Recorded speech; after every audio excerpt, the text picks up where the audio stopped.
Hey, what's up, what's up? Hopefully everyone's doing okay. So this week is week 23. I think I said last week was week 23. It was actually week 22. Um, this week is week 23. And the readings are Job 8 through Job 42. So last week we started reading a little bit of Job. And kind of the basic thing that we went over was that just Job loses a lot and is in a lot of pain. So like the beginning of Job is just like when, the sons of man or the sons of God all came to meet God, and the devil was there too. And they all like were there, and God's like, told the devil, like, have you considered my son or my servant Job? There's no one else on the earth like him. And the devil's like, well, yeah, of course, there's nobody else like him because you have a hedge around him and he gets everything he wants. And then the devil gets God to move against Job, and so that was last week. And then so this week is Job 8 through 42. So that's the rest of Job.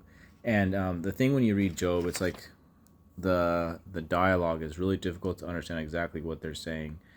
It's really interesting dialogue. I think it's really hard to just decipher. I think it's hard to decipher because I think that the society is really far away from the truth and what the truth of these words are. And the more the society gets closer to the truth, and more like the secrets of these will be revealed. And I think that the individual can only do so much, but some things are like societal. And I don't know if that's just because that would give too much power to a corrupt society if they understood the secrets of the Bible. And so if one individual in the society is good, but then he tells everyone else in the society what the secrets of the Bible are, a corrupt society is going to do evil things with the knowledge that that individual has. And so it's not worth it for God to give that information away. And so this is a society where the culture robs themselves of the truths that they can utilize to make their society better, make themselves better, and make existence better by choosing deception over truth. And so I think that that's one reason Job is so hard to decipher, because it's hard to know exactly what those words mean and those things. I mean, maybe it's just me, but I think that that's just like the situation that we find ourselves in today. And so I have on Monday, Job argues with his friends, and so when Job's friends see him, he's just unrecognizable because he's in so much anguish and he's in so much despair, and he's just so unrecognizable by his friends. His friends like mourn from a distance, and when they get close, then they start seeing him and they start understanding what he's about, and what happened, and that it's him, and they mourn when they see him. And I think for 5 days they just sit there with Job, and they don't say anything, they don't talk about anything, they just sit there and they just mourn him. And eventually, after 5 days, and they start to argue with Job and his friends. I think Job, I'm not sure who starts the conversation. Let me check and see. I'm not sure if Job speaks first or if his friends speak first. I think Job speaks first.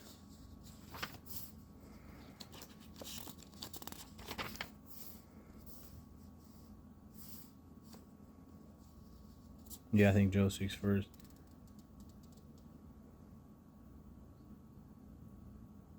It says, now when Job's 3 friends heard all of his evil that was coming to him, they came every one to his own place. Lifted up their eyes and were far off. They knew him not. They lifted up their voice and wept. And they rent every one his mantle and sprinkled dust upon the heads towards heaven. So they sat down with him upon the ground 7 days and 7 nights, and none spake a word unto him, for they saw that he was grieved very great. After this opened Job his mouth and cursed his day. And Job spake and said, yeah, so Job's the first person that speaks.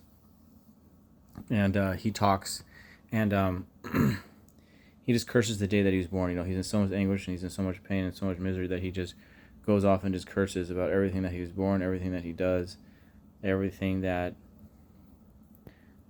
happened to him. He just is really sad about it, and he grieves for it. And then his friends answer him, and when his friends answer him, they rebuke him. They rebuke Job, and they're like, oh, because Job's like, I'm innocent, so why would this happen to me? Why could good things happen to bad people? And his friends are like, God would not have bad things happen to good people, so you might think that you're innocent, but you're not innocent. And that is just kind of like the dialogue that goes back to first Job, and then each of his friends talk about it. Um, and then eventually, uh, after his three friends talk about it, then they don't seem to have an answer for Job, and Job is still righteous in his own eyes.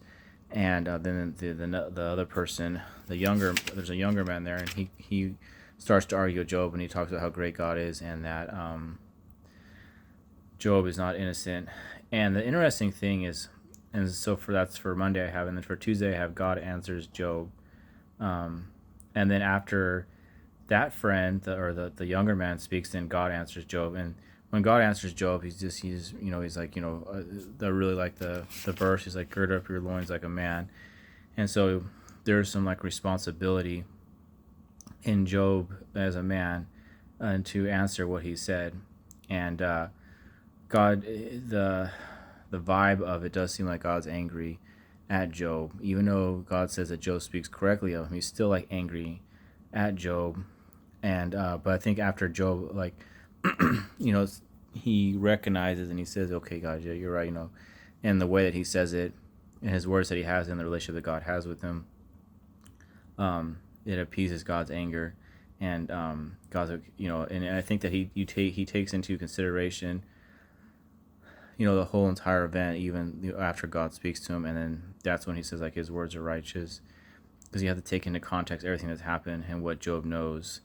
And I think that Job's words are right, even though God seems to be angry with him, but then God, says that he speaks correctly about God, because what he knows and what he understands in the context of the situation, and where his heart is. And I think that when God speaks and Job's answers, and you can see God can see what Job's heart is, and so where his heart is, depending on if he's speaking correctly of him or not. And if Job's heart was in a different spot, then maybe what he did speak is incorrectly. So it's the whole entire context, his whole entire situation. It's like his how Job feels about everything, and Job's heart, and like everything about it. It's not just one thing; it's the whole entire context.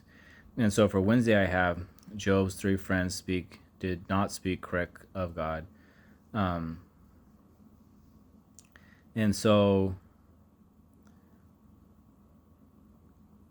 God, he asks, or he tells the three friends to repent and to do a burnt offering, because they did not speak correctly of him. They didn't speak correctly of God, but Job did speak correctly of God. And that's what I have on Thursday. Job speaks correctly about God. So Wednesday I have Job's friends did not speak correct of God. And, why did they not speak correctly of him? Were they sinful? Or it's just like it's just was in their heart? I mean, I would imagine that they weren't. I think Job's major thing was like, his friends are there to help him. They should, try to help him, but not like reprimand him. Like, that's God's job, to reprimand Job. And his friends were, I think that their intentions were wrong, and because their intentions were wrong, the words they spoke about God were wrong. They're wrong in the context. They might be right in some ways, but in the overall context, they did not speak correctly about God. And Job did speak correctly about God. Their heart, I guess, just wasn't in the right spot. And I think that this is just like that age-old argument, why do good things happen to bad people? And I think that some people think there is no God, or that good things don't happen to bad people. Everyone gets their just rewards. And well, now we know it's can be persecution for being a Christian.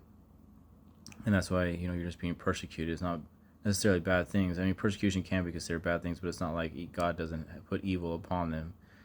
They're just persecuted. So, and then Friday, God gives Job a lot. And so it's also interesting. It talks about how Job's daughters were like the most prettiest in all the land. And I guess that's a really big thing to have, is to have really pretty daughters. I mean, I guess this is just an honorable thing to have, and it's a nice thing to have. But God blesses Job twice as much as he did before. Every man came. Once God spoke to Job and said that Job spoke correctly of him, obviously every man came and gave him gold. He was just like super powerful at that point. I mean, you can't imagine that, if the creator of all things comes and tells you that you spoke correctly of him in front of everybody, then everybody's going to do a lot for you. It does seem a little strange though. This is in a different area because I think that I look at Elijah and he casts fire from heaven and burns up a sacrifice and does all these miracles, and then everyone in the land still hates him and tries to persecute him. God says Job is good, and everybody in the land comes and gives him gold. So I don't know, maybe because God spoke directly to him. I think it's because it's you gotta imagine like fireball comes from heaven, that's a huge deal, but like when you actually hear the words of the Creator talk about all these different things, and it talks about how Job spoke correctly, well, I think that would be a pretty intense thing for everyone that was there. So it says, so the Lord blessed the latter end of Job more than the beginning, and he just gives him a bunch of stuff and everything that he wants, and so Job died being old and full of days. So yeah, that's Job. Job's a very interesting book in the Bible. I think there's a lot of interesting parts about it. I think that one of those interesting parts is the interaction that you have with God and Satan and the sons of man, like everyone coming to him. There's not too many interactions that you have where God talks to somebody else directly, but talking to Satan directly is it's very interesting interaction. And also it's very interesting that God says that Job's three friends spoke incorrectly of him. Job spoke correctly of him, but he didn't give an opinion about the younger man who spoke, if he spoke incorrect or correctly. So I've always find that very interesting. So, at any rate, that's all I have. Hopefully everyone's doing good. God bless and happy truth seeking.